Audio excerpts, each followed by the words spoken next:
तो टॉपिक है स्टूडेंट्स हमारा, ठीक है, केमिस्ट्री में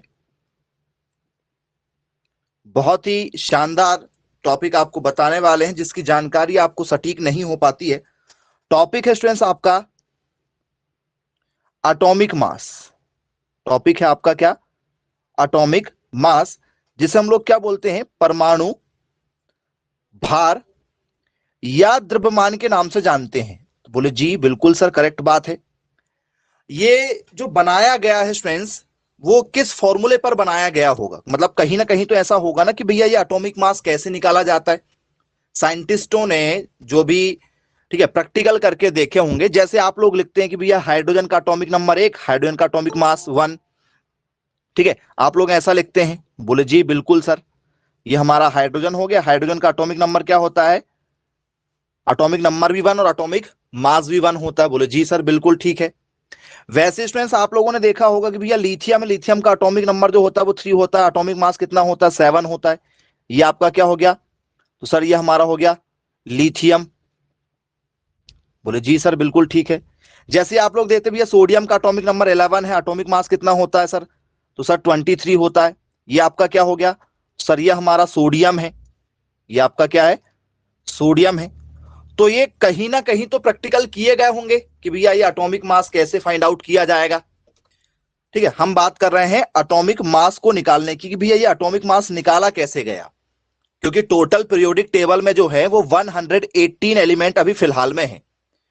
118 तत्व हैं टोटल। बोले जी बिल्कुल, 118 एलिमेंट अभी पीरियोडिक टेबल में है। तो इनको निकाला कैसे जाता है? इनके एटॉमिक मास को निकालने के कोई फॉर्मूले वगैरह होंगे? तो बोले जी बिल्कुल सर, इसके बहुत सारे जो हैं अलग अलग साइंटिस्टों ने अलग अलग मत दिए। चलिए, सबसे पहले स्टूडेंट्स हाइड्रोजन पर शुरुआत की गई थी। ठीक है, शुरुआत में यदि आपसे बात किया जाए तो मैं आपको एक एक पॉइंट टू पॉइंट बताने की यहां पर कोशिश करूंगा कि सबसे पहले स्टूडेंट्स क्या किया गया कि हाइड्रोजन से निकालने की कोशिश की गई थी एटॉमिक मास, लेकिन यह असफल रहा। हाइड्रोजन से पॉसिबल नहीं हो पाया। फिर उसके बाद में स्टूडेंट्स एक साइंटिस्ट था, आपने नाम जरूर सुना होगा, डाल्टन। डाल्टन, ये सभी क्वेश्चन पूछे जा चुके हैं। डाल्टन ने फिर परमाणु भारों के ऊपर अपना कुछ मत दिया। तो इन्होंने कहा कि भाई एक काम करते हैं, ऑक्सीजन का जो परमाणु भार होता है वो होता है 16। ये आपका ओ मतलब ऑक्सीजन है। तो बोले ऑक्सीजन 16 से हम लोग क्या करेंगे? प्रैक्टिकल करके देखेंगे। फिर ऑक्सीजन 16 से भी उतना सफल नहीं हो पाया। तो आज के दौर में, ठीक है, जो एटॉमिक मास निकाला जाता है वो कार्बन 12 के बेस में निकाला जाता है। आपने कार्बन 12 11th और 12th में पढ़ा होगा या सुना होगा, कार्बन 12। बोले जी सर बिल्कुल ठीक है। तो कार्बन 12 के बेस में इसे पढ़ा जाता है। तो बोले सर क्या पढ़ा जाता है? यदि आपने देखा होगा तो स्टूडेंट्स आप लोगों ने ये फॉर्मूला जरूर देखा होगा, 1 m, ठीक है, AMU इक्वल टू, ठीक है, कार्बन 12। ऐसा देखा है क्या? बोले जी सर बिल्कुल देखा, कार्बन 12 देखा। या आप लोगों ने 1 AMU इक्वल टू में क्या देखा होगा स्टूडेंट्स? 1.66 इंटू 10⁻⁻24 ग्राम। क्या ये देखा है कहीं पर आप लोगों ने? बोले जी सर बिल्कुल ठीक है। परमाणु भार इकाई इसे कहा जाता है। एटॉमिक मास यूनिट के नाम से इसे जाना जाता है। इसे क्या कहते हैं? एटॉमिक मास यूनिट के नाम से इसे जाना जाता है। इसे परमाणु भार इकाई कहते हैं। परमाणु भार इकाई। ये भी पेपर में आपसे बेसिकली कई बार पूछा जा चुका है कि भाई बताओ 1 mm, ठीक है, AMU इक्वल टू क्या होता है? तो 1 AMU इक्वल टू क्या होता है? 1.66 इंटू 10⁻⁻24 ग्राम। ये उसकी यूनिट है। हमसे पेपर में कई बार यहां से क्वेश्चन पूछे जा चुके हैं। तो अभी फिलहाल में यदि आपसे कोई पूछे कि जो तुलना की जाती है एटॉमिक मास निकालने की, वो तुलना किस बेसिस पर की जाती है? तो सर कार्बन 12 के बेसिस पर की जाती है। तो बोले जी सर बिल्कुल ठीक है भाई। अब स्टूडेंट्स, ठीक है, ये तो बेसिकली जो है वो डाल्टन ने बताया। फिर धीरे धीरे कुछ साइंटिस्टों ने अपना अलग अलग मत दिया। ठीक है, जिसमें सबसे पहले यदि हम चर्चा करेंगे स्टूडेंट्स, तो आप लोगों ने एक नाम सुना होगा, ठीक है, ड्यूलोंग और पैटिट मेथड। यदि आपको याद होगा तो ये नाम जरूर आपने सुना होगा। मेथड वाले दो नाम है, बहुत ही इंपॉर्टेंट नाम है। एक का नाम है स्टूडेंट्स ड्यूलोंग, एक का नाम क्या है? ड्यूलोंग। और एक साइंटिस्ट का नाम है आपका, ठीक है, पैटिट। ठीक है, विधि। इन्होंने एक विधि दिया था। मतलब कुल मिला के जो विधि है, ये साइंटिस्टों का किससे संबंध है? पहला क्वेश्चन तो आपसे यही पूछ लिया जाता है। कि भैया ये साइंटिस्टों का किस चीज से संबंध है, किन किन लोगों का, तो सर ड्यूलोंग एंड पैटिट्स, ठीक है, या ऐसा भी लिख सकते हो पैटिट्स, ये पैटिट्स। ये जो रूल इन्होंने दिया था ये किस बेस पर दिया गया था और क्या रूल था इनके अकॉर्डिंग, तो इन्होंने क्या रूल दिया था, तो सर इन्होंने बोलना एक फॉर्मूला दिया था। क्या फॉर्मूला दिया था, यदि कुछ याद हो ड्यूलोंग और इनके बेसिस पर आपको कुछ पता यदि हो तो आप बिल्कुल बताने की कोशिश करें स्टूडेंट्स कि ड्यूलोंग ने, ठीक है, एक फॉर्मूला दिया था, वो फॉर्मूला पेपर में हमसे पूछा जाता है। ड्यूलोंग और पेटिट लॉ के नाम से उसे जाना जाता है। थोड़ा बहुत भी यदि आपको कुछ याद हो और यदि आप उसे बताना चाहें तो आप बिल्कुल बता सकते हैं जी। तो स्टूडेंट्स जरा ध्यान से देखिएगा, फॉर्मूला आपको बता रहे हैं। परमाणु भार का उन्होंने एक फॉर्मूला दिया था, क्या कहा था, बोल सर परमाणु भार इक्वल टू क्या होगा, 6.4 अपॉन विशिष्ट ऊष्मा, अपॉन विशिष्ट ऊष्मा। यह फॉर्मूला दिया गया था किसके द्वारा, ड्यूलोंग और पेटिट के द्वारा, जिसे क्या कहते हैं, तो सर एटॉमिक मास, या इसी को हम लोग बोल सकते हैं atomic weight equal to 6.4 upon specific heat. जो भी उस एलिमेंट की, जो भी आप एलिमेंट ले रहे हो उसकी जो भी स्पेसिफिक हीट होगी उसे आप यहां पर रख देना, आपका आंसर क्या हो जाएगा, बोले निकल जाएगा। तो ठीक है, ये जो नियम है ना ये कुछ चीजों पर फॉलो ही नहीं हो पाया। तो सर जितनी भी ठोस चीजें थी, जितनी भी क्या थी स्टूडेंट्स आपकी सॉलिड चीजें थी, जितनी भी ठोस एलिमेंट थे आपके, ठीक है, जैसे स्टूडेंट्स क्या हो गया आपका बेरिलियम हो गया, बी मतलब आपका बोरॉन हो गया, सी मतलब कार्बन हो गया, और ऐसा ही मतलब क्या हो गया सिलिकॉन हो गया, ठीक है। तो बोले सर इनको छोड़कर बाकी चीजों में लागू हुआ, मतलब ये उतना सक्सेसफुल नहीं हो पाया, ये उतना सही तरीके से फॉलो नहीं हो पाया। तो यदि आपसे कोई पूछे कि भाई बताइए डुलोंग और पेटिट रूल्स किस चीज पर डिपेंड है, एटॉमिक मास पर है, एटॉमिक नंबर पर है, ठीक है, या बैलेंसी पर डिपेंड है, तो किस चीज पर डिपेंड होगा, यदि आपसे किसी ने क्वेश्चन पूछ लिया तो क्या बताएंगे स्टूडेंट्स, ये किस चीज पर डिपेंड होता है, यदि एमसीक्यूज यदि पेपर में पूछ लिया जाए कि ड्यूलोंग और पेटिट लॉ बिलोंग्स टू, किस चीज पर डिपेंड होते हैं ये नियम, एटॉमिक मास पर बेस्ड ये नियम माने जाते हैं। चलिए बहुत ही बढ़िया, आपने जवाब दिए हैं, क्लियर हो गया। अब स्टूडेंट्स कुछ इनकी लिमिटेशन भी है, क्योंकि जितने भी शुरुआत में साइंटिस्ट आए उन्होंने क्या किया, कोई भी नियम दिया, और आपको पता है जब भी कोई नया व्यक्ति किसी चीज पर बताता है तो उतना सटीक नहीं बताता है। तो उच्च गलनांक वाले जितने तत्व थे, हल्के तत्व थे, उन पर इसको लागू किया ही नहीं गया। जो हल्के हल्के तत्व थे, ठीक है, गैसें वगैरह, उन पर ये सही सटीक जानकारी नहीं दे पाया कुछ लोगों पर, तो ये बाद में फेल हो गया। शुरुआत में कोई भी चीज आती तो आपको पता भी है वो क्या हो जाती है, फेल हो जाती है, उतनी सक्सेसफुल नहीं हो पाती। तो ड्यूलोंग और पेटिट लॉ क्या हो गया, बाद में फेल हो गया। और ये जो नियम दिया गया था ये दिया गया था 1819 में। कब दिया गया था, 1819 में ये रूल को दिया गया था। बाद में ये नियम क्या हो गया स्टूडेंट्स आपका जाके फेल हो गया था, सक्सेसफुल ये नियम नहीं हुआ, इसलिए कुछ बुकों में आपको ये नियम देखने को भी नहीं मिलता है, या आप लोगों को देखने को भी नहीं मिलेगा, ठीक है। लेकिन ये पेपर में पूछा जाता है कि भैया ड्यूलोंग और पेटिट जो हमारे मेथड है ये किस चीज पर डिपेंड है, तो सर ये परमाणु भार पर डिपेंड है। तो बोले जी सर बिल्कुल ठीक है भाई, परमाणु भार पर डिपेंड है।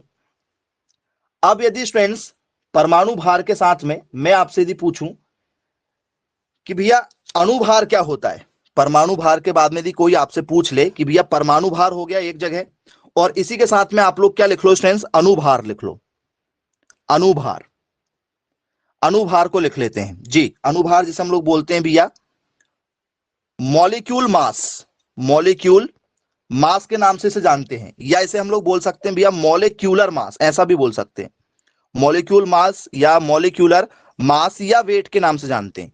इसमें और इसमें अंतर है क्या, कुछ अंतर है क्या भाई दोनों चीजों में, जी बताइए। अणुभार क्या चीज होती है, अणुभार को कैसे निकाला जाता है, यदि आपसे पेपर में यदि पूछ लिया जाए कि भैया अणुभार को निकालना है आपको, तो कैसे निकाल के दिखाओगे अणुभार को, कुछ ट्रिक होती होगी अणुभार को निकालने की, बोले जी सर बिल्कुल, अनुभार को निकालने का फॉर्मूला भी है जो दिया गया था, पेपर में कई बार पूछा जा चुका है, लगातार पेपर में फॉर्मूले आपसे पूछे जा चुके हैं। तो जरा फॉर्मूला देखिएगा क्या होता है। तो स्टूडेंट्स, मॉलिक्यूलर, ठीक है, मॉलिक्यूलर मास का एक फॉर्मूला है जो लगातार पेपर में आ चुका है। पहचान यदि आपको करना हो तो याद रखिएगा, इसकी फॉर्मूला होता है स्टूडेंट्स आपका mass of one molecule, mass of, ठीक है, मास ऑफ, पूरा शुरुआत से लिखना है, मॉलिक्यूलर मास इक्वल टू में ही रहेगा, थोड़ा सा लंबा है, यहां से लिखते हैं क्या students, mass of one molecule, one molecule of the substance, of the substance upon 1/12। ये देखिए 1/12 की बात फिर से यहां पर की जा रही कार्बन के लिए। Mass of one atom, mass of one atom, ठीक है, ऑफ कार्बन 12, कार्बन 12। ये वाले फॉर्मूले की यहां पर फिर से बात कर दी गई। मतलब अनुभार का यदि पेपर में यदि आपसे कुछ पूछा जाए कि भैया अनुभार इक्वल टू में क्या लिखा जाएगा, तो तत्व के एक अणु का भार, ध्यान से सुनिएगा, तत्व के एक अणु का भार, तत्व के एक अणु का भार अपॉन कार्बन 12 परमाणु का, कार्बन 12 परमाणु का 1/12वां भाग, 1/12वां भाग। ये फॉर्मूला होता है स्टूडेंट्स। हमें सिर्फ फॉर्मूला याद रखना है, एक भी आपको यहां से कोई क्वेश्चन नहीं पूछे जाने वाले, लेकिन फॉर्मूला पूछा जाता है।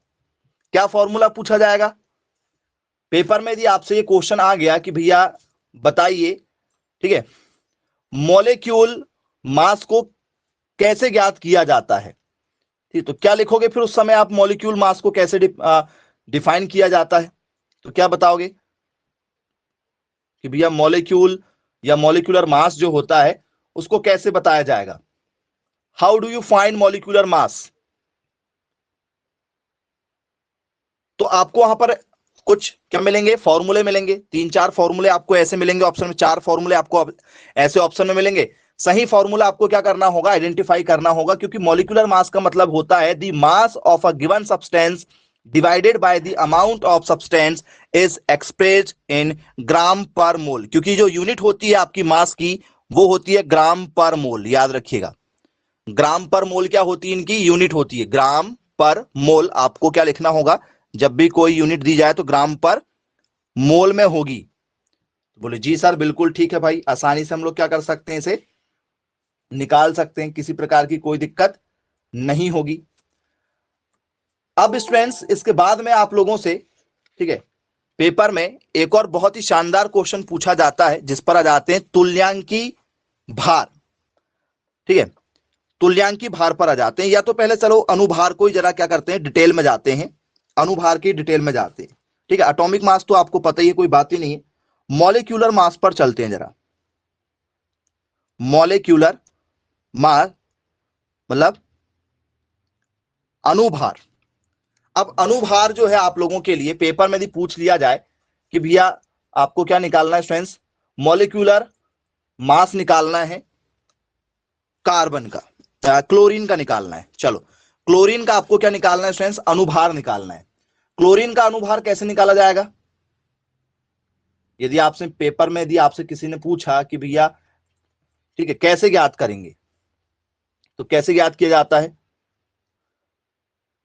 जी? कोई बताना चाहे, मैसेज करना चाहे तो आप बिल्कुल बताइए, कैसे निकालेंगे भैया? मोल भार जो है उसको कैसे कैलकुलेट किया जाएगा जी? सीएल का यदि आपको निकालने के लिए दिया आ गया तो कैसे निकालोगे सीएल का आप? बताओ, सोचो सोचो। एक तत्व के मोल भार निकालने के लिए कुछ ना कुछ फॉर्मूला तो आपको लगाना ही पड़ेगा, जब तो क्या होगा ये निकलेगा। तो हमें तो ये निकालने के लिए कभी नहीं आते, लेकिन हमें पता होना चाहिए। तो क्या फॉर्मूला होगा भाई? यदि हमें इसे लगाना है तो कैसे निकालोगे? कोई फॉर्मूला किसी ने यदि अभी तक देखा होगा कि भाई हाँ सर हमने देखा फॉर्मूला क्या होता है जी।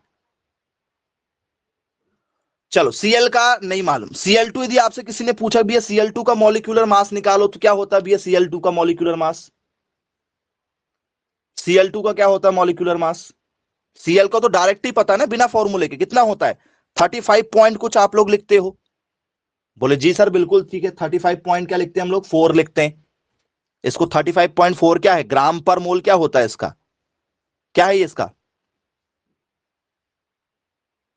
मॉलिक्यूलर मास होता है। बोले जी सर बिल्कुल होता है, वजन वजन। और Cl2 का यदि निकालते हैं तो क्या करते हो आप लोग 35.4 ये क्या है ट्वाइस से मल्टीप्लाई कर देते हो, 4 2 जा 8 और ये हो गया आपका 70.8। तो राउंड फिगर में आप इसको 70 ही लिखते हो और इसको आप क्या लिखते हो 35 ही लिखते हो। तो मॉलिक्यूलर मास जो है हमारा, क्या ये एटॉमिक मास से मिलता जुलता है? यदि आपसे कोई पूछे कि भैया जो मोलर मास है हमारा, ठीक है, और जो एटॉमिक मास है क्या ये दोनों सेम सेम है या अलग अलग हैं? जी, कोई यदि आपसे पूछ ले कि atomic mass versus molecular mass, क्या ये दोनों दोनों सेम सेम हो सकते हैं या कोई डिफरेंस इनके बीच में आपको नजर आ रहा है? डिफरेंट हैं, ओके। चलिए एक बच्चे ने कहा कि सर ये बहुत ही क्या है डिफरेंट है, तो क्या डिफरेंस आपको यहां पर नजर आएगा? एक यौगिक बनाने वाले परमाणु जब संयुक्त होते हैं तो वो क्या करते हैं एटॉमिक मास को बनाते हैं। हाँ बिल्कुल करेक्ट है भाई। और और कोई इसमें अपने तरीके से बताना चाहे तो क्या आपको दोनों में डिफरेंस नजर आ सकता है, एटॉमिक मास और मोलर मास? चलिए एटॉमिक मास यदि हम यहां पर लिखें, कुछ बच्चे बोल रहे हैं कि सर सिमिलर है, ठीक है, हम यहां पर एटॉमिक मास भी लिख रहे हैं। थोड़ी सी आपको यहां पर जो है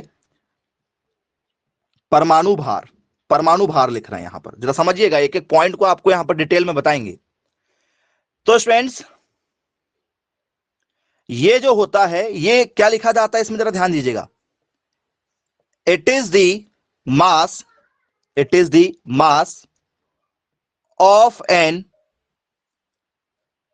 इंडिविजुअल, इंडिविजुअल एटम। मतलब यह केवल, यह केवल, ठीक है, किसी, यह केवल किसी एक परमाणु का भार होता है, यह केवल किसी एक परमाणु का भार होता है, केवल एक परमाणु का, केवल एक परमाणु का भार होता है। चलिए बोले हाँ सर बिल्कुल ठीक है। अब यहां पर मॉलिक्यूलर का मतलब क्या होगा, यदि आपसे किसी ने पूछा भैया मॉलिक्यूलर का मतलब क्या होता है तो जरा ध्यान से समझिएगा। It is the, it is the mass of one mole, one mole of particle, one mole of particle. ये क्या होगा? तो बोले सर ये केवल, यह केवल, ठीक है, किसी एक मोल के, यह केवल किसी एक मोल के कण का भार होगा, किसी एक मोल के लिए। ये किसके लिए होगा केवल? बोले सर एक मोल के लिए होगा, और जबकि ये पूरे के पूरे एक एटम के लिए होगा। बोले जी सर बिल्कुल ठीक है। तो यदि मैं आपसे बात करूं भैया सबसे छोटा कौन दिखाई दे रहा है, मोल, मोल वाला सबसे छोटा होगा या एटम वाला सबसे छोटा होगा? मोलों से मिलकर एटम बनते हैं या एटम से मिलकर मोल बनते हैं? जी, सबसे छोटा कौन है? चलो एटम छोटा है, ओके चलिए एटम छोटा है। तो एटम की जो यूनिट, इसमें क्या होते हैं स्टूडेंट जरा ध्यान दीजिएगा, एटॉमिक मास में क्या क्या पढ़ते हैं हम लोग? बोल सर एटॉमिक मास में हम लोग पढ़ते हैं proton, point two point note कीजिएगा, आपने अभी तक नहीं पढ़ा होगा। इसमें आते हैं प्रोटॉन्स, इसमें आते हैं आप लोगों के इलेक्ट्रॉन्स, और इसमें आते हैं स्टूडेंट्स आप लोगों के, ठीक है, न्यूट्रॉन। मतलब इसमें इलेक्ट्रॉन प्रोटॉन और न्यूट्रॉन को पढ़ते हो आप, प्रोटॉन, इलेक्ट्रॉन और न्यूट्रॉन, और न्यूट्रॉन, इन लोगों को आप इसमें पढ़ते हो। इलेक्ट्रॉन, प्रोटॉन और न्यूट्रॉन को क्या करते हो, परमाणु भार में पढ़ते हो। बोले यस सर, परमाणु भार में पढ़ते हैं। बीच में क्या होता है, प्रोटॉन होता है, चारों ओर इलेक्ट्रॉन चक्कर लगाते हैं। बोले जी बिल्कुल सर, ये तो हमने बेसिकली पढ़ा ही हुआ है। इसमें क्या होते हैं, यदि आपको इसमें चर्चा की जाए कि भैया ठीक है मॉलिक्यूलर मास में क्या होते हैं, तो सर इसमें होते हैं एवोगैड्रो नंबर। आपने पढ़ा होगा, सबसे पहले ही पढ़ा होगा। बोले यस सर बिल्कुल पढ़ा। इसमें क्या होते हैं, एवोगैड्रोस के पार्टिकल होते हैं। इसमें क्या होते हैं, एवोगैड्रोस नंबर के क्या होते हैं, पार्टिकल होते हैं। मतलब एवोगैड्रो संख्या होगी। कौन सी संख्या होगी, एवोगैड्रो या एवोगैड्रो, आपने ये 11 12 में पढ़ा होगा। बोले यस सर बिल्कुल ठीक है। एवोगैड्रो संख्या होती किसमें, मॉलिक्यूलर मास में क्या होती है, एवोगैड्रो संख्या होती है। बोले जी सर बिल्कुल ठीक है भाई, क्लियर है। इसकी जो यूनिट होती है, एटॉमिक मास की जो यूनिट होती है, उस यूनिट को किस में लिखा जाता है, तो सर इसकी जो यूनिट होती है इसको लिखा जाता है एएमयू में। ठीक है, एटॉमिक मास की जो यूनिट होती है, एटॉमिक मास, ठीक है, परमाणु भार की जो यूनिट होती है इसे लिखा जाता है एएमयू, एटॉमिक मास यूनिट लिखा जाता है। मॉलिक्यूलर मास की जो यूनिट होती है इसे ग्राम पर मोल में लिखा जाता है। स्पेशली इसको किस में लिखा जाता है, ग्राम पर मोल में लिखा जाता है। बोले जी सर बिल्कुल ठीक है भाई, क्लियर है।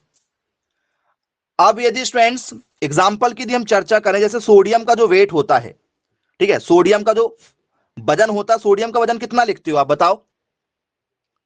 सोडियम का यदि आपसे किसी ने पूछा कि भैया सोडियम का एटॉमिक मास बताओ, सोडियम का एटॉमिक मास कितना होगा आपके हिसाब से, 23 होगा। बोले जी सर बिल्कुल ठीक है। तो इसे 23 किस में लिखेंगे, एएमयू में लिखेंगे। यदि इसे 23 एएमयू में लिख देंगे तो समझ जाना कि किसकी बात हो रही थी, एटॉमिक मास की बात हो रही थी। बोले जी सर बिल्कुल ठीक है। और यदि इसे अनुभार में, यदि अनुभार पूछा जाए कि भैया सोडियम का अनुभार या सोडियम का मॉलिक्यूलर मास कितना होगा, तो इसे लिखा जाएगा फिर 23 क्या, ग्राम पर मोल। तो यूनिट का खेल होगा, यूनिट का क्या होगा, खेल हो जाता है। आई होप आपको जो एक बहुत ही बढ़िया जो डिफरेंस है वो आपको क्लियर हो गया होगा कि भैया एटॉमिक मास और मोलर मास जो है वो दो अलग अलग साइंटिस्टों को द्वारा दिए गए, तो दोनों ने अपने अपने मत जो है वो अलग अलग रखे हैं। हालांकि जो वैल्यू निकल कर आती है वो मैक्सिमम कंडीशन में क्या होती है, सेम निकल कर आती है। बोले जी बिल्कुल सर। अब यदि मैं आपको यहां पर पूछूं कि भैया जो क्लोरीन होता है स्टूडेंट्स, क्लोरीन का एटॉमिक नंबर कितना होता है, यदि आपसे किसी ने पूछा कि भैया क्लोरीन का एटॉमिक नंबर कितना होता है, कितना होता है क्लोरीन का एटॉमिक नंबर, जरा जरा चर्चा करके देखते हैं।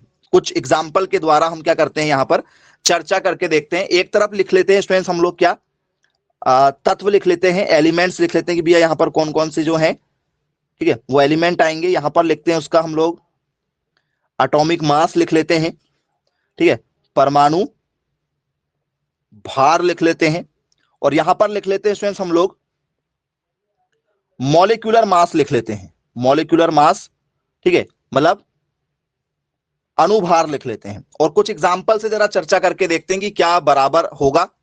तो हम लोग यहां पर ले रहे हैं Cl, क्लोरीन।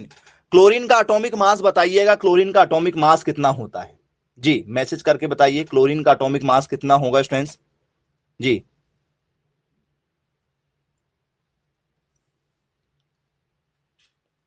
तो सर क्लोरीन का जो एटॉमिक मास होता है वो होता है स्टूडेंट्स आपका 35 पॉइंट में होता है। हालांकि हम उसे 35.4 किस में लिखेंगे, एएमयू में लिखेंगे।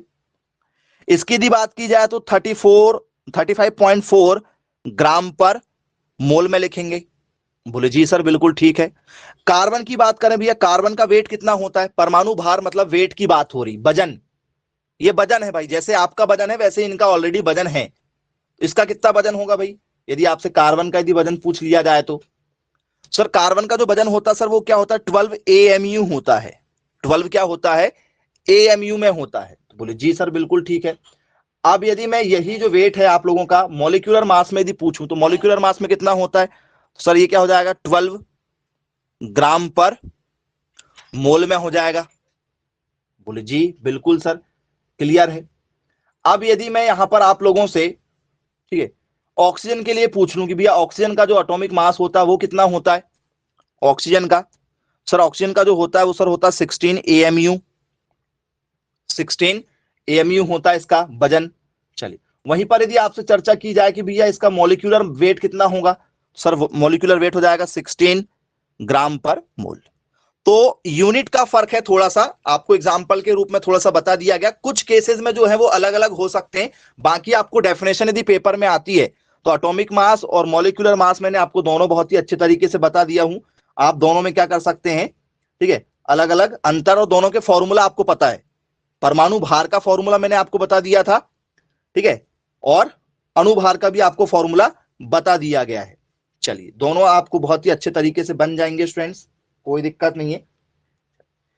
अब स्टूडेंट्स आप लोगों से बहुत ही शानदार तरीके से एक क्वेश्चन आपको रखना चाह रहे हैं, जिस क्वेश्चन पर हम चर्चा करेंगे। लगातार कई बार पेपर में पूछा जा चुका है क्वेश्चन, शायद आप लोगों ने सभी ने वो क्वेश्चन को पढ़ा भी होगा। नहीं पढ़े हैं तो स्टूडेंट्स उस क्वेश्चन को देखिएगा जरा आप। लगातार पेपर में पूछे जाने वाले क्वेश्चनों में से एक बहुत बढ़िया क्वेश्चन है। क्वेश्चन है स्टूडेंट्स हमारा, द significant figures in, ठीक है, 34 आर। ऐसा कोई क्वेश्चन आपसे पेपर में पूछ लिया जाए कि भैया जो 34 है, 34 में सार्थक अंक हैं, 34 में सार्थक अंक हैं जी। कितने सार्थक अंक होंगे स्टूडेंट्स 34 में आपके हिसाब से? जी, बहुत ही बढ़िया क्वेश्चन है जो लगातार हमसे पेपर में पूछा जाता है जी। बताइए, ऑप्शन आपको दे रहे हैं, कुछ ऑप्शन से आप समझने की कोशिश कीजिएगा। क्या उसमें 2 हैं, क्या उसमें 4 हैं, ठीक है, क्या उसमें 0 होंगे, क्या उसमें स्टूडेंट्स 1 होगा जी। कितने सार्थक अंक होंगे? सार्थक अंक आपको निकालना सिखाया जा रहा है, जो पेपर में आपसे पूछा जा चुका है कि भैया सार्थक अंक क्या होंगे जी।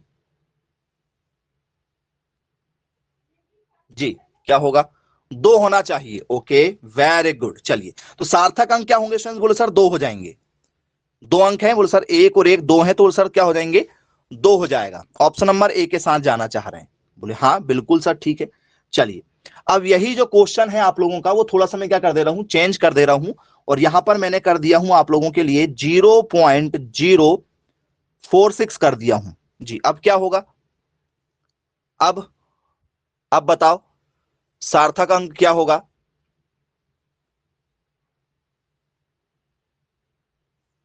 जी, किस ऑप्शन के साथ जाना चाहोगे? सोच के बताइएगा। अब अभी भी 2 होगा। ओके, चलिए, अभी भी 2 हुआ। तो स्टूडेंट्स जब कोई सिंगल डिजिट थी, जैसे मान चलो 1 और 1 ये 2 हो गया, बोले जी सर बिल्कुल ठीक है। अब यहां पर क्या लिखा? 0.046। तो सर सार्थक का मतलब जीरो की सामने यदि जीरो आया तो सामने यदि जीरो आता तो जीरो की कोई वैल्यू नहीं होती। जरा समझते हुए चलिएगा, फिर मैं आपको रूल भी लिखाऊंगा। सामने आए हुए जीरो की वैल्यू नहीं होती है, तो सिर्फ नंबर की वैल्यू होगी। नंबर कितने सर? 1 और 1 और 1 क्या हो गए? 2 हो गए। चलिए, क्लियर है भाई।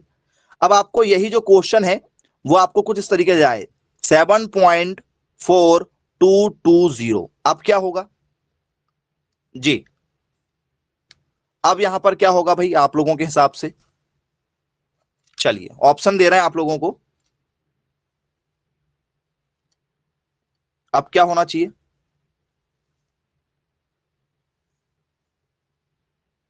4 होना चाहिए।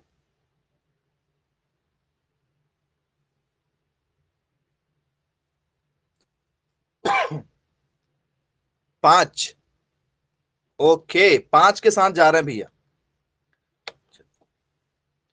5 के साथ जाने का कारण मैसेज करो जरा, 5 के साथ जाने का कारण क्या है?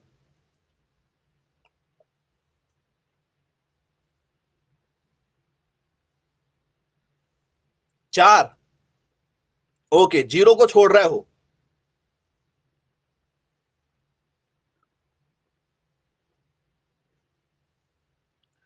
बहुत बढ़िया। चलिए, तो स्टूडेंट जरा ध्यान दीजिएगा, ये ऐसा लिखा हुआ है, पॉइंट के बाद में यदि जीरो आता है, पॉइंट के बाद में यदि जीरो आता है तो उसे लिया जाता है। पॉइंट के बाद में यदि 0 आता है तो उसे काउंट किया जाएगा, पॉइंट के बाद में यदि आता है तो। ठीक है, तो क्या होगा, 1 2 3 4 5, आंसर क्या हो जाएगा आपका, 5 आ जाएगा। जरा चीजों को समझना है आप लोगों को, है ना, चीजों को यदि समझोगे तो आपको क्लियर होगा। चलिए और दूसरे क्वेश्चन के साथ में 34.320, अब कितना होगा, सार्थक अंक कितने होंगे अब,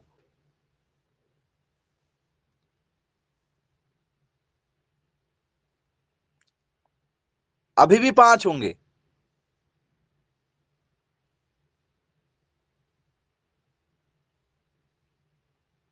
चलिए, बोले वो 5 ही होंगे, 1 2 पॉइंट लगा, पॉइंट के बाद में सारे अंकों को काउंट करना है, 1 2 3 4 5, 5 हो जाएंगे। चलिए क्लियर है।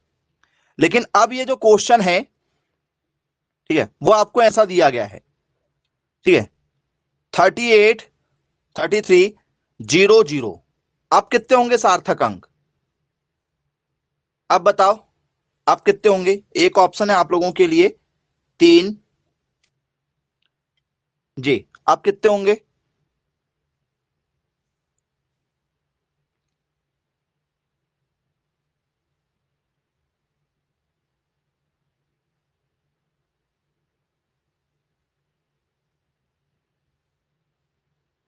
4 होंगे।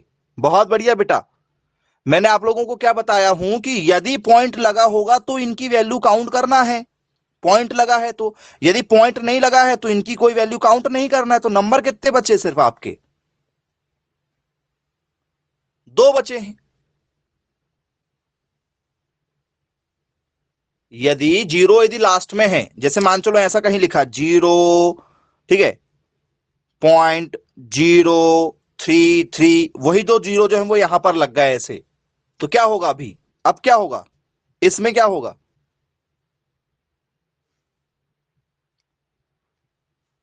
बताओ। अरे पहला ही क्वेश्चन बताया हूं, 0 की कोई वैल्यू नहीं होती यदि 0 सामने है तो, 0 की कोई भी वैल्यू नहीं होगी यदि 0 सामने है तो, सामने 0 यदि है तो वैल्यू नहीं मानी जाती। सिर्फ कितने अंक होंगे सर, 2 होंगे। यदि वही 0 यदि पीछे भी आ जाए तो उनकी कोई वैल्यू नहीं होती, जब तक कि कोई भी नंबर ना आ जाए। नंबर आएगा तो उनकी वैल्यू हो जाएगी। चलो, कैसे हो जाएगी उनकी वैल्यू, जरा ये देखना। अब क्या होगा,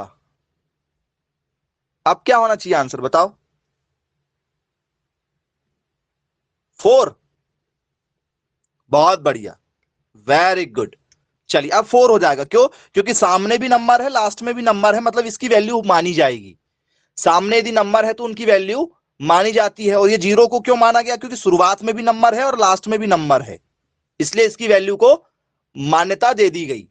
अब यदि यही नंबर यदि आपका ऐसा लिखा होता, सिर्फ 5 4 लिखा होता, ये 5 4 2 लिखा है, तो यहां पर कितने हो गए, बोल सर यहां पर 4 हो गए। अब ये सिर्फ 5 4 लिखा है, अब कितनी होंगी बताओ,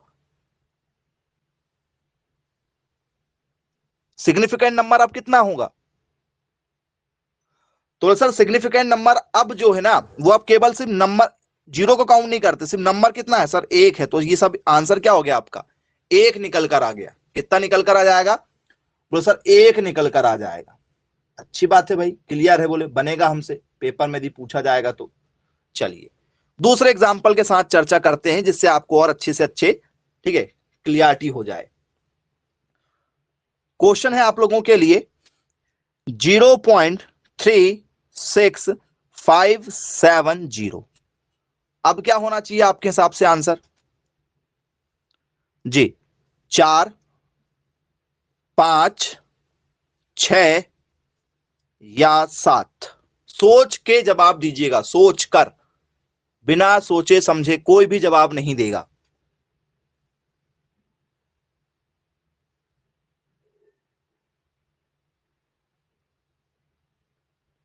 5 आप कह रहे हैं, मैक्सिमम बच्चे जो है वो 5 को सपोर्ट कर रहे हैं, कुछ बच्चे जो है वो 4 को सपोर्ट कर रहे हैं।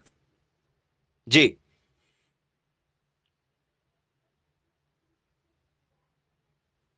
चलिए 4 को सपोर्ट आप कर रहे हैं, तो मैं आपको बता दूं सबसे पहली बात तो क्या होती है कि बोले सर 0.3657 लिखा हुआ है, जीरो है तो काउंट नहीं करते, लेकिन पॉइंट के बाद के सारे नंबर को काउंट करेंगे, क्योंकि वो नंबर जो है वो क्या हो रहे हैं, किससे चालू हो रहे हैं, वो नंबर एक अंकों से चालू हो रहे हैं, तो काउंट तो पूरे होंगे ना भैया, अंकों से चालू हो रहे हैं ना, नहीं हो रहे अंकों से चालू, शुरुआत तो अंकों से हो रही है, तो जब अंकों से शुरुआत होगी तो 1 2 3 4 5, शुरुआत अंकों से हो रही है। आपको मैंने इससे पहले एक और क्वेश्चन बताया था जिसपे आपने गौर किया था, ऐसा लिखा था 0.000, ठीक है, 4 6 और 0, अब कितने होंगे बताना जरा, अब इसमें कितने होंगे, ये जो क्वेश्चन दिया गया इसमें कितने होंगे अब, हाँ कितने होंगे, बोल सर जीरो शुरुआत में काउंट नहीं, काउंट नहीं, काउंट नहीं, काउंट नहीं, लेकिन पॉइंट के बाद में नंबर यहां से चालू हुआ, तो सर नंबर यहां से चालू हुआ तो इसके बाद के फिर पूरे काउंट कर लेंगे।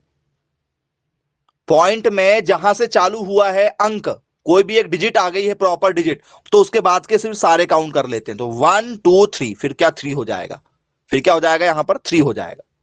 चलिए क्लियर हो गया होगा आप लोगों को, समझने में किसी प्रकार की कोई भी दिक्कत नहीं जाएगी आप लोगों को, कि जाने वाली है बताओ भाई, यदि जाने वाली है तो बिल्कुल बताया जाए क्या होगा, बनेगा। चलिए ओके, क्लियर है। अब यदि मैं यहां पर आप लोगों को यही जो क्वेश्चन है ऐसा दे दूं 0.000, ठीक है, या एक ही जीरो दे देना 0, ठीक है, 4 6 1 2 3, अब क्या होगा, अब कितना होगा, सिग्निफिकेंट नंबर सार्थक अंक क्या होगा, 2 होगा, अरे वाह 2 होगा बोले भैया, बहुत बढ़िया, बधाई हो, 2 आप कह रहे हैं। चलिए पॉइंट में नंबर जहां से चालू हो जाएगा वहां के सारे अंकों को काउंट कर लेते हैं, भले ही उसमें जीरो क्यों ना लिखा हो,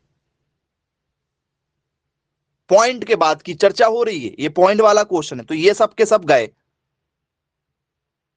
जीरो हट गया वहां से क्या हो जाएगा आपका, जीरो हट जाएगा, जीरो को काउंट नहीं करेंगे। हाँ ये क्या लिखा था सर, ये लिखा था हमारा 0.046000 लिखा था, तो पॉइंट हट गया, ये पॉइंट वाले की संख्या क्या हो जाती है, इन्हें क्या कर दिया जाता है, हटा दिया जाता, तो ये दोनों हट गए थे, 1 2 3 4 5 आंसर हो गया।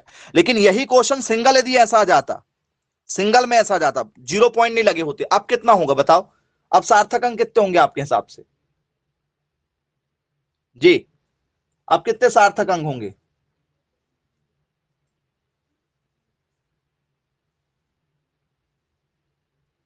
पॉइंट नहीं है इस बार, बिना पॉइंट का खेल हो रहा है, 5 होंगे, बहुत बढ़िया बेटा, बहुत शानदार आंसर दे रहे हैं आप।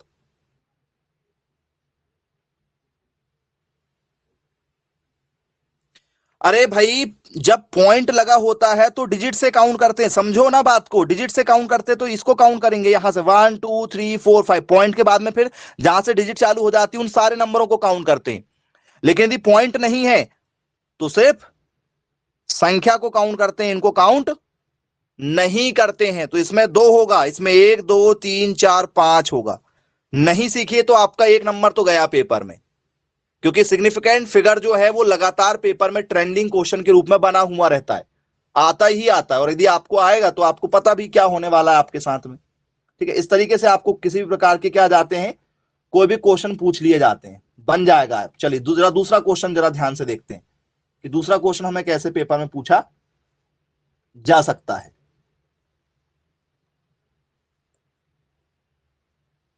चलिए अब आपको मैं एक क्वेश्चन दे रहा हूं, इस क्वेश्चन से काफी क्लियर हो जाएगा कि आप किन आंसरों के साथ सटीक जाना चाहेंगे। ये आंसर लिखा है 2.00025, क्या आंसर होना चाहिए आपके हिसाब से बताओ, ये क्वेश्चन लिखा गया है, कितना होगा जी, बीच में कितने जीरो हैं, 4 जीरो हैं बीच में,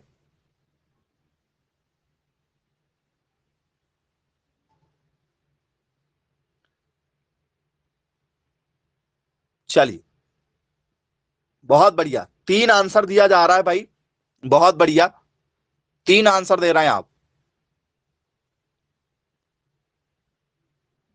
चलिए एक आंसर यहां पर 3 बनाया जाए, क्योंकि बच्चे की तादाद 3 वालों की ज्यादा समझ में आ रही नहीं। 7 आ रही क्या? ओके, 7 के साथ जाना चाह रहे हैं। मैंने आपको शुरुआत में पहले ही एक शब्द बता चुका हूं, यदि आप लोग कॉन्सेप्ट नहीं समझना चाह रहे हैं तो फिर आपका कुछ नहीं हो पाएगा। मैंने आप लोगों को क्लियर ही बताया हूं पहले, क्लियर रूप से, कि भैया यदि नंबर से शुरुआत यदि हुई, नंबर से यदि शुरुआत हुई और नंबर पर एंडिंग यदि हो रही है, नंबर से ही शुरुआत हो रही है और किसी नंबर पर ही जाके खत्म हो रही है, तो फिर सबको ही काउंट करेंगे, सबको ही काउंट करेंगे। यदि नंबर से शुरुआत होके नंबर पे ही जा रहे हैं तो 1 2 3 4 5 6 7 कितने हो गए? कितना आंसर आएगा? बोल सर 7 आंसर निकल कर आएगा इसका। कितना निकल कर आ जाएगा? बोल सर 7 निकल कर आ जाएगा। बोले चलिए क्लियर है भाई।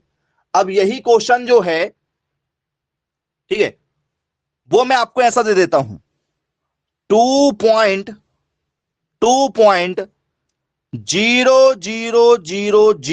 अब क्या होगा? पॉइंट यदि लगा है तो काउंट तो करना ही पड़ेगा, पॉइंट यदि लगा है तो काउंट करना पड़ेगा।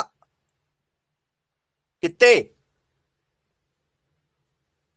पॉइंट यदि लगा है तो काउंट तो करोगे ही करोगे, भले लास्ट में 0 क्यों ना आए। कितने होंगे? तो सर यहां पर 5 हो जाएंगे। कितने हो जाएंगे? बोले सर 5 हो जाएंगे। जरा मैं आपको कुछ क्वेश्चन आपके सामने ही रखूंगा जिससे आपको पूरी अच्छे तरीके से क्लियरिटी हो जाए। चलिए अब ये जो पॉइंट है, ये पॉइंट मैं हटा दे रहा हूं, ये पॉइंट जो मैंने हटा दिया। चलो अब कितने होंगे? 4 जीरो थे, अभी भी 4 जीरो। अब कितने हो जाएंगे?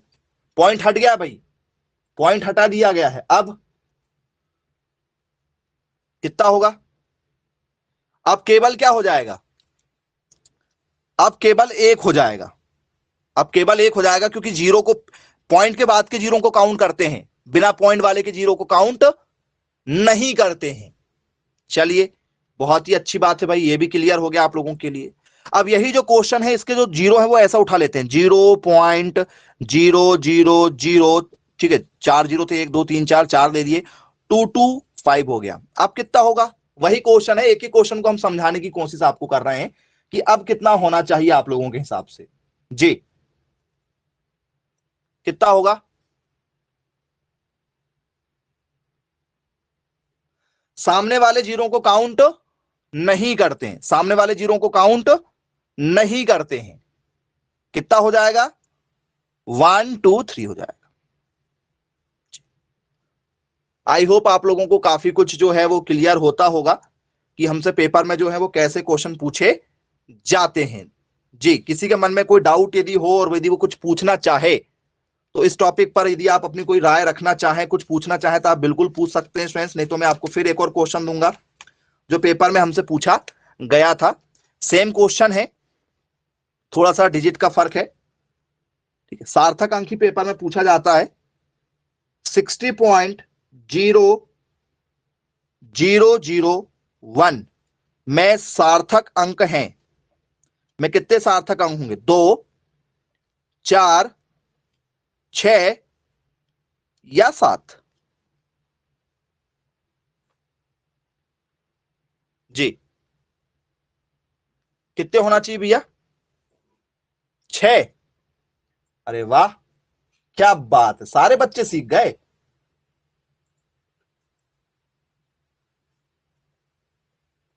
बहुत बढ़िया भाई, बहुत शानदार आंसर दिया गया है, एक भी बच्चे ने गलत आंसर नहीं दिया है।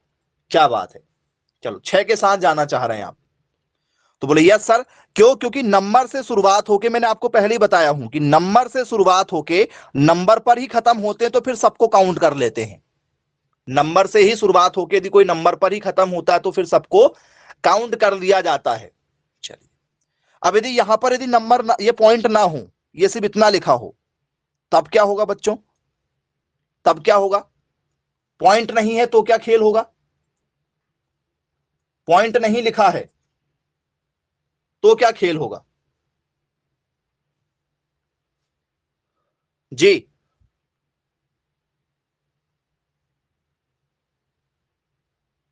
2 होगा। बहुत बढ़िया बेटा, बहुत बढ़िया। चलिए अरे नंबर से ही शुरुआत हुई है, नंबर पर ही खत्म हो रहे हो तो पॉइंट से कोई फर्क नहीं पड़ता है, आपको पूरा ही काउंट करना पड़ता है। आपने ये फॉर्मूला नहीं समझा कि नंबर से ही शुरुआत होके नंबर पर ही खत्म होता है, तो क्या क्या करते हैं, सबको काउंट कर लेते हैं। तो बोले जी सर बिल्कुल ठीक है, बन जाएगा। आप जो मैं आपको वर्डिंग बोल रहा हूं आप नोट डाउन करते रखिए, चलिए साथ ही साथ में।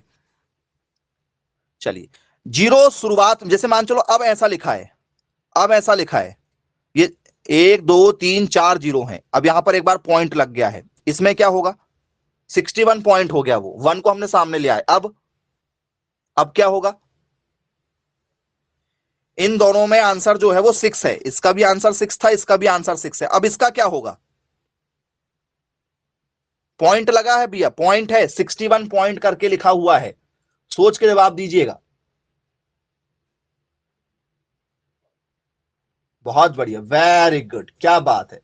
सबके सब बच्चे जो हैं, ठीक है, वो ऑप्शन नंबर किसके साथ जाना चाह रहे हैं, 6 के साथ जाना चाह रहे हैं, अभी भी 6 के साथ जाना चाहेंगे। चलिए बहुत अच्छी बात है।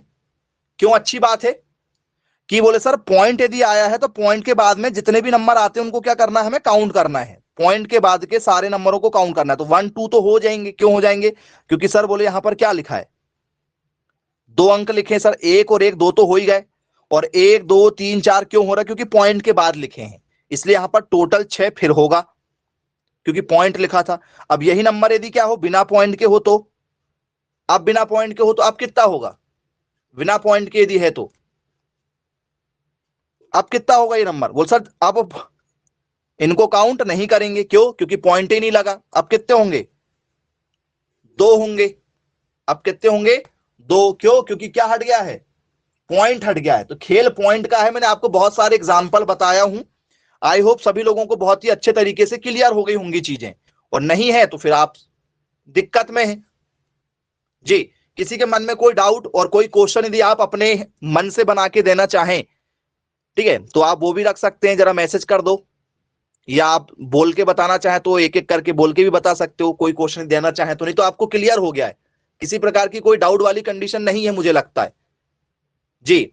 मैंने आपको बिना रूल्स के बता दिया। पहला रूल क्या है, आपको जरा उसको समझिएगा, कि यदि सामने यदि जीरो है, क्या, यदि क्या है, किसी के सामने यदि जीरो आया है, ऐसा जीरो आया, जीरो, ठीक है, 0.0000347, अब क्या होगा, इसमें क्या होगा जरा बताइएगा।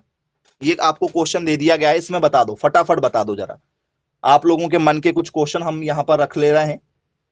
क्या होगा, 3 होना चाहिए, बहुत बढ़िया, वेरी गुड, चलिए क्या बात है। चलिए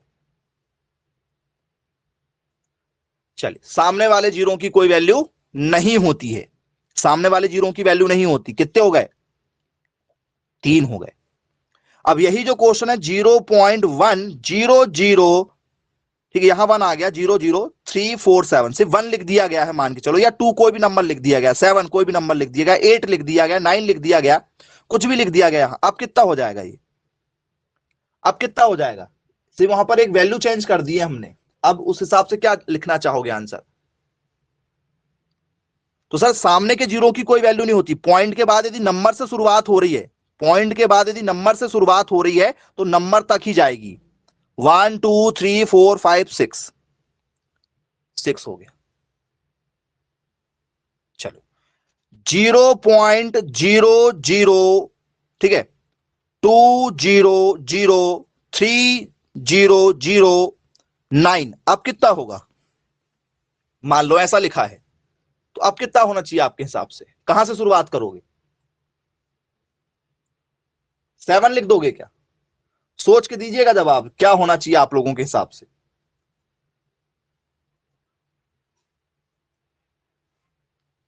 7, अरे वाह, क्या बात है, सारे बच्चे समझ गए भैया।